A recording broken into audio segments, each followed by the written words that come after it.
Hi friends, welcome to Muddumari channel. ನಾನು ಸುಮಾರುಣ್. ಮೇಘನಾದನಿಂದ ಘೋರ ಯುದ್ಧ.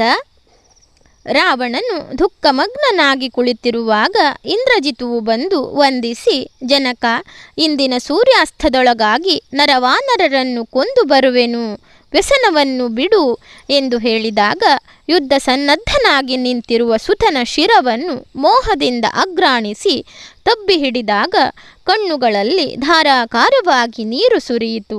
ಕೊರಳ ಸೆರೆ ಹಿಗ್ಗಿದವು, ಮೈ ಬೆವರಿತು, ಮೌನ ಆವರಿಸಿತು. ಬಿಕ್ಕಿ ಬಿಕ್ಕಿ ಅಳುವಾಗ ಶಬ್ದಗಳು ಹೊರಬರದಾಯಿತು. ರಾವಣನು ಮತ್ತೊಮ್ಮೆ ಮಾತನಾಡಲು ಶತಪ್ರಯತ್ನ ಮಾಡುತ್ತಾ ಮೆಲ್ಲನೆ ಕುಮಾರನನ್ನು ಮೈದಡವಿದನು. ಮಗನೇ, ಈ ಹಿಂದೆ ಹನುಮನು ಅಶೋಕವನ ಪ್ರವೇಶ ಮಾಡಿದಾಗ ಹೆಡೆಮುಡಿ ಕಟ್ಟಿ ನನ್ನ ಪಾದದಲ್ಲಿ ಕೆಡಹಿರುವೆ. ನಾಗಪಾಶದಲ್ಲಿ ರಾಮ ಲಕ್ಷ್ಮಣರನ್ನು ಬಂಧಿಸಿದ ಕೀರ್ತಿ ನಿನ್ನದು. ಆಗ ಕಪಿವರ್ಗವು ನಿಷ್ಠೇಷಿತವಾಗಿತ್ತು. ನಿನ್ನನ್ನು ಮೀರಿಸಬಲ್ಲ ವೀರಾಗ್ರಣಿಗಳು ಯಾರಿರುವರು? ಸಂಜೀವಿನಿ ಔಷಧಿ ಒಂದಲ್ಲದಿದ್ದರೆ ಜಯವು ನಮ್ಮದೇ ಆಗಿರುತ್ತಿತ್ತು. ನನ್ನ ಮನಸ್ಸು ಸಂಪೂರ್ಣವಾಗಿ ಕಳವಳಗೊಂಡಿದೆ. ನಮ್ಮ ಲಂಕೆಗೆ ಪ್ರಾಪ್ತಿಯಾದ ಕಳಂಕವನ್ನು ನೀಗಿಸಬೇಕು.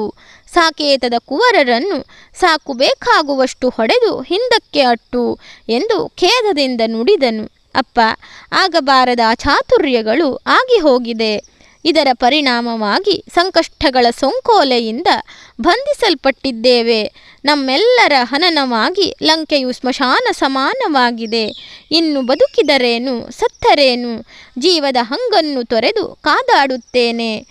ನರಕದಿಂದ ಮೇಲಕ್ಕೆತ್ತುವವನೇ ಪುತ್ರನೆಂದೆನಿಸಿಕೊಳ್ಳುತ್ತಾನೆ. ಸದ್ಯಕ್ಕೆ ಲಂಕಾರಾಷ್ಟ್ರದ ಪರಿಸ್ಥಿತಿ ನರಕಕ್ಕೆ ಸಮಾನವಾಗಿದೆ. ನಿಮ್ಮ ಕರ್ತವ್ಯ ಪಾಲಕನಾದ ಸುಕುಮಾರನಾಗಿ ಈ ನರಕ ಸದೃಶವಾದ ಬವರದಿಂದ ನಿಮ್ಮನ್ನು ಪಾರು ಮಾಡಿ ಜಯವನ್ನು ತರಲು ಶಕ್ತಿ ಮೀರಿ ಪ್ರಯತ್ನ ಮಾಡುತ್ತೇನೆ. ನಿಮ್ಮ ಕಣ್ಣೀರನ್ನು ಒರೆಸಲಿದ್ದೇನೆ, ನಿಶ್ಚಿಂತರಾಗಿರಿ. ಮನಕ್ಕೆ ಧೈರ್ಯವನ್ನರಿತು ಅರಮನೆಯಲ್ಲಿರಿ. ದಶಕಂಠನು ಮನಕ್ಕೆ ಧೈರ್ಯವನ್ನು ತಂದುಕೊಂಡು ಹೃದಯಂತರಾಳದಿಂದ ಕೈಲಾಸಪತಿ ಈಶ್ವರನನ್ನು ಸ್ಮರಿಸಿ ಮಗನನ್ನು ಹರಸಿದನು. ಪುರುಷ ಪ್ರಯತ್ನ ಒಂದೇ ಸಾಲದು, ದೈವದ ಅನುಗ್ರಹವು ಪೂರಕವಾಗುತ್ತದೆ ಎನ್ನುವ ವಿಶ್ವಾಸದಿಂದ ಇಂದ್ರಾರಿಯು ವಿಶೇಷ ಶಕ್ತಿ ಸಿದ್ಧಿಗಾಗಿ ಅಭಿಚಾರಿಕಾ ಹೋಮವನ್ನು ಮಾಡಿ ಸ್ವರ್ಣಮಯ ರಥವನ್ನೇರಿದನು. ಧಾರಾಳವಾಗಿ ಬಾಣಗಳು ಅವನ ರಥದಲ್ಲಿ ಶೇಖರಿಸಲ್ಪಟ್ಟವು. ಮಹಾಶೇಷನಂತೆ ರೂಪವುಳ್ಳ ಧನಸ್ಸನ್ನು ಧರಿಸಿ ದಿವ್ಯ ರಥದ ಬಳಿ ಬಂದನು. ಅಷ್ಟದಿಕ್ಪಾಲಕರಿಗೆ ನಮಿಸಿ ಆರಾಧ್ಯ ದೈವವಾದ ಹರನಿಗೆ ಹರಕೆ ಹೊತ್ತನು. ಮಣಿಮಯ ಕಿರೀಟವನ್ನು ಧರಿಸಿ ಅವಯವಗಳನ್ನು ಆಭರಣಗಳಿಂದ ಅಲಂಕರಿಸಿಕೊಂಡು ಸ್ಯಂಧನಕ್ಕೆ ಪ್ರದಕ್ಷಿಣೆಗೈದು ತೇರನ್ನೇರಿದನು. ರಥದ ವೇಗ, ಆತನ ಹುಂಕಾರ, ಸಿಂಹನಾದ ಆಕಾಶ ಮುಟ್ಟಿತ್ತು. ಅವನ ಆರ್ಭಟವು ವಾನರರನ್ನು ಹಿಮ್ಮೆಟ್ಟಿಸಿತು. ಕಪಿವೀರರು ಸಮೀಪದ ವನದಲ್ಲಿದ್ದ ವೃಕ್ಷಗಳನ್ನು ಕಿತ್ತರು. ಬೆಟ್ಟವನ್ನು ಹೊತ್ತು ತಂದು ರಾವಣಿಯ ಜತೆಯಲ್ಲಿದ್ದ ಅಸುರನನ್ನು ಘಾಸಿಗೊಳಿಸಿದರು.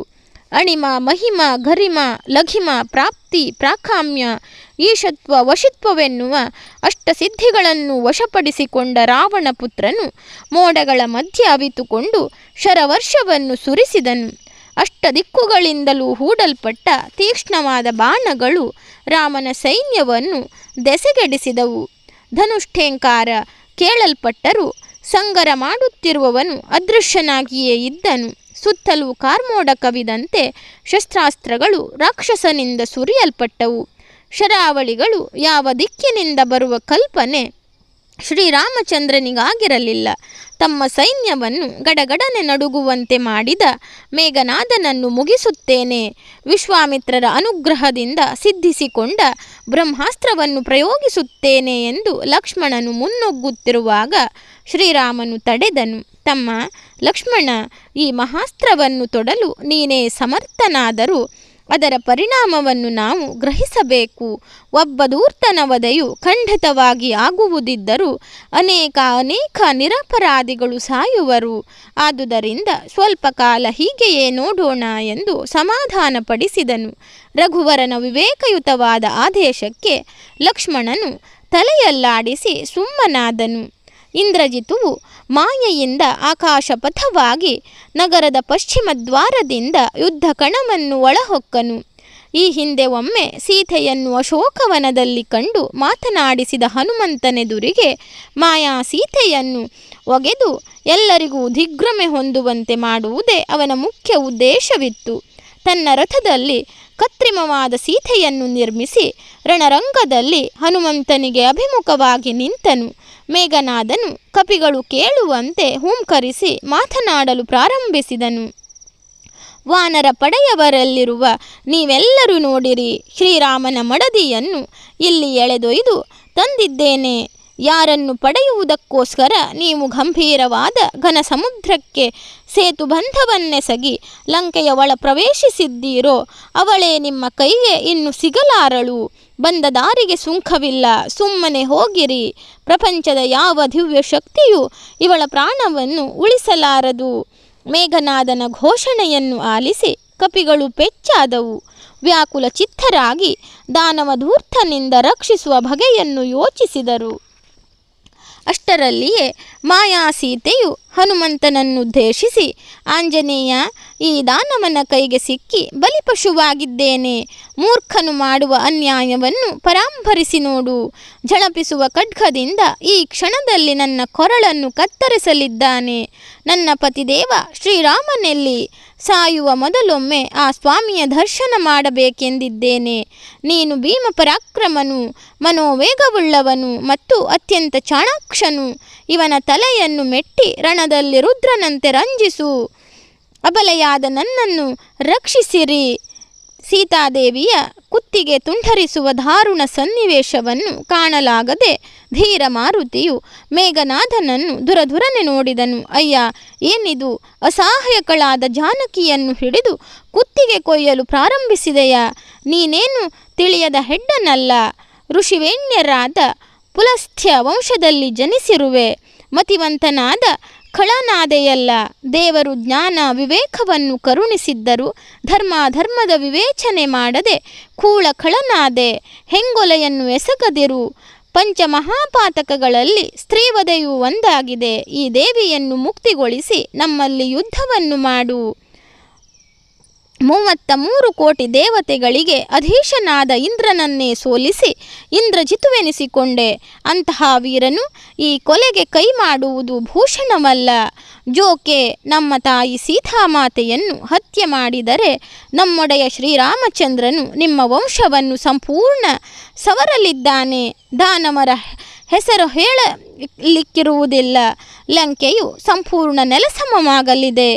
ಆ ಹಿತನುಡಿಗೆ ಕಿವಿಗೊಡದೆ ಮಾಯಾ ಸೀತೆಯ ಶಿರಶ್ಛೇದನವನ್ನು ಗೈದು ಕದನ ಭೂಮಿಯಲ್ಲಿ ಒಗೆದು ಇಂದ್ರಜಿತುವು ಅದೃಶ್ಯನಾದನು. ಧಾರಾಕಾರವಾಗಿ ಸುರಿಯುತ್ತಿರುವ ನೆತ್ತರು, ಬೆವರಿಳಿಯುವ ವದನ, ಪಟಪಟನೆ ಕಂಪಿಸುವ ಅಂಗಗಳು, ತೆರೆದ ನಿಸ್ತೇಜನ ಕಣ್ಣುಗಳನ್ನು ನೋಡಿ ಆಂಜನೇಯನು ಸ್ತಂಭೀಭೂತನಾದನು. ಆ ಸಮಯಕ್ಕೆ ಸರಿಯಾಗಿ ಜಾಂಬವರು ಅಲ್ಲಿಗೆ ಬಂದು ಭಯಭೀತನಾದ ಹನುಮಂತನ ಅವಸ್ಥೆಯನ್ನು ನೋಡಿ ಸಮಾಧಾನಪಡಿಸಿ ಸೀತೆಯ ಕಳೆಬರವನ್ನು ಹೊತ್ತುಕೊಂಡು ರಾಜಾರಾಮನ ಬಳಿಗೆ ಧಾವಿಸಿದರು. ಸೀತೆಯ ಮೃತ ಶರೀರವನ್ನು ವೀಕ್ಷಿಸಿದ ಕೂಡಲೇ ರಾಘವನ ದುಃಖಕ್ಕೆ ಪಾರವಿಲ್ಲದಂತಾಯಿತು. ಚಿಕ್ಕ ಮಗುವಿನಂತೆ ರೋಧಿಸಲು ಪ್ರಾರಂಭಿಸಿ ಆಕೆಯ ಗುಣಾತಿಶಯವನ್ನು ವರ್ಣಿಸಿದನು.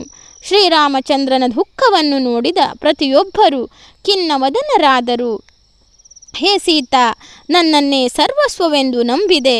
ಕಾಡಿಗೆ ಕಾಲಿಡಬೇಡ ಸೀತೆ ಎಂದು ಹೇಳಿದಾಗ ನೀನು ಒಪ್ಪಲಿಲ್ಲ. ನನ್ನ ಪತಿ ರಾಮನಿಲ್ಲದ ನೆಲ ಕೋಸಲದ ನೆಲವಲ್ಲ, ಬಂದೇ ಬರುತ್ತೇನೆ ಎಂದು ನೀನು ಹಠ ಹಿಡಿದೆ. ಅಯೋಧ್ಯೆಯ ಅರಸುಗಳು ಧರ್ಮ ಸಂರಕ್ಷಕರೆಂಬ ಕೀರ್ತಿಯನ್ನು ಪಡೆದಿದ್ದರೂ ಕೈ ಹಿಡಿದ ಮಡಿದೆಯೋರ್ವಳಿಗೆ ರಕ್ಷಣೆ ಕೊಡಲಾರದಷ್ಟು ಅಸಹಾಯಕನಾದೆನು.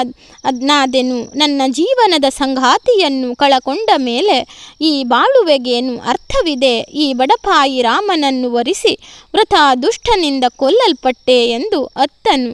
ರಾಮನ ರೋಧನ ಕಪಿ ಸಮೂಹವನ್ನು ಚಿಂತೆಗೀಡು ಮಾಡಿತ್ತು. ಅವರಿಗಾರಿಗೂ ಬುದ್ಧಿ ತೋಚಲಿಲ್ಲ. ಭಾವೋದ್ವೇಗದಿಂದ ಅಳುತ್ತಿರುವ ರಾಮನ ಸ್ಥಿತಿಯು ಸಜ್ಜನ ಶ್ರೇಷ್ಠ ವಿಭೀಷಣನಿಗೆ ತಿಳಿದು ರಘುವೀರನಲ್ಲಿಗೆ ಓಡಿದನು. ಶ್ರೀರಾಮ, ನೀನು ಇತರರ ಹಾಗೆ ಅಳುವುದೇ? ನೀನು ಮಾಯಾಮನುಜನೆಂಬುದನ್ನು ಬಲ್ಲೆನು. ಹೀಗಿದ್ದರೂ ಮಾಯೆಯೊಳಗಿನ ಮಾಯೆಯನ್ನು ಈಗ ತಿಳಿಯದಾದೆ. ಲಕ್ಷ್ಮೀ ಸಂಭೂತಳಾದ ಲೋಕಮಾತೆ ವೈದೇಹಿಯನ್ನು ಯಾರು ತಾನೇ ಕೊಲ್ಲಬಹುದು? ಈ ಡೊಂಬರಾಟವನ್ನು ಕ್ಷಣದಲ್ಲಿಯೇ ಮುಗಿಸುವೆನೆನ್ನುತ್ತಾ ಆ ಕಪಟದಾಕೃತಿಯನ್ನು ಸ್ಪರ್ಶಿಸಿದಾಗ ಅರೆಗಳಿಗೆಯಲ್ಲಿಯೇ ಮೋಸದಾಕೃತಿಯು ಅದೃಶ್ಯವಾಯಿತು. ರಕ್ಕಸನು ನಮ್ಮನ್ನು ಭ್ರಮೆಗೊಳ್ಳುವಂತೆ ಮಾಡಿದುದಕ್ಕಾಗಿ ಮರ್ಕಟರು ಕ್ರೋಧದಿಂದ ಇಂದ್ರಜಿತುವನ್ನು ಶಪಿಸತೊಡಗಿದರು. ರಕ್ಕಸತನ ಕಪಟ ಬಯಲಾದ್ದರಿಂದ ರಾಮಲಕ್ಷ್ಮಣರು ಆನಂದದಿಂದ ಉಬ್ಬಿದರು. ಇಂದ್ರಜಿತುವು ಅದೇ ರೀತಿಯಲ್ಲಿ ಸೀತಾದೇವಿಯ ಮುಂದೆ ಶ್ರೀರಾಮನ ಮಾಯಾಶಿರವನ್ನು ನಿರ್ಮಿಸಿ ಸೀತೆಯ ಸಮಕ್ಷಮದಲ್ಲಿ ತಂದು ಕೆಡಹಿ ಆಕೆಯ ಪತಿಯ ವಧಾವಾರ್ತೆಯನ್ನು ದೂತರ ಮೂಲಕ ಅರುಹಿದನು.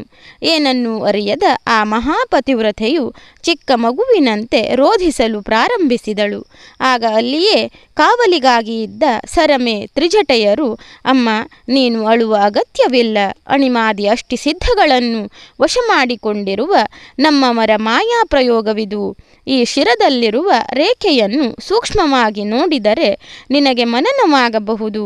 ಕೃತ್ರಿಮಕ್ಕೆ ಮರುಳಾಗಬೇಡ. ನಿತ್ಯ ಸುಮಂಗಲೆಯಾದ ನಿನಗೆ ವೈಧವ್ಯ ಬರುವುದೇ ಎಂದು ಪ್ರಶ್ನಿಸಿದರು. ಸೀತೆಗೆ ವಾಸ್ತವಕತೆಯ ಅರಿವಾಯಿತು. ಮಾಯಾಶಿರವನ್ನು ತನ್ನೆದುರು ಇರಿಸಿ ಕಣ್ಣೀರು ಸುರಿಸುವ ಹಾಗೆ ಮಾಡಿದ ಧೂರ್ತ ರಾವಣನ ಸರ್ವನಾಶ ಸದ್ಯದಲ್ಲಿಯೇ ಆಗಲಿ ಎಂದು ಸಾಧ್ವೀಮಡಿ ಜನಕಜೆಯು ಶಾಪವನ್ನಿತ್ತಳು ಎಂಬಲ್ಲಿಗೆ ಮೇಘನಾದನಿಂದ ಘೋರಯುದ್ಧ ಎನ್ನುವ ಅಧ್ಯಾಯ ಮುಕ್ತಾಯವಾಯಿತು. ಧನ್ಯವಾದಗಳು ಸ್ನೇಹಿತರೆ. ರಾಮಾಯಣದ ಈ ಕಥೆಗಳೆಲ್ಲ ನಿಮಗೆ ಇಷ್ಟವಾಗ್ತಾ ಇದ್ದರೆ ನನ್ನ ಮುದ್ದು ಮರಿ ಚಾನಲನ್ನು ಸಬ್ಸ್ಕ್ರೈಬ್ ಮಾಡದೆ ನೋಡ್ತಾ ಇರುವವರು ದಯವಿಟ್ಟು ಸಬ್ಸ್ಕ್ರೈಬ್ ಮಾಡಿ, ಆಲ್ ಅಂತ ಸೆಲೆಕ್ಟ್ ಮಾಡಿಕೊಳ್ಳಿ, ಶೇರ್ ಮಾಡಿ, ಲೈಕ್ ಮಾಡಿ, ಕಮೆಂಟ್ ಮಾಡಿ.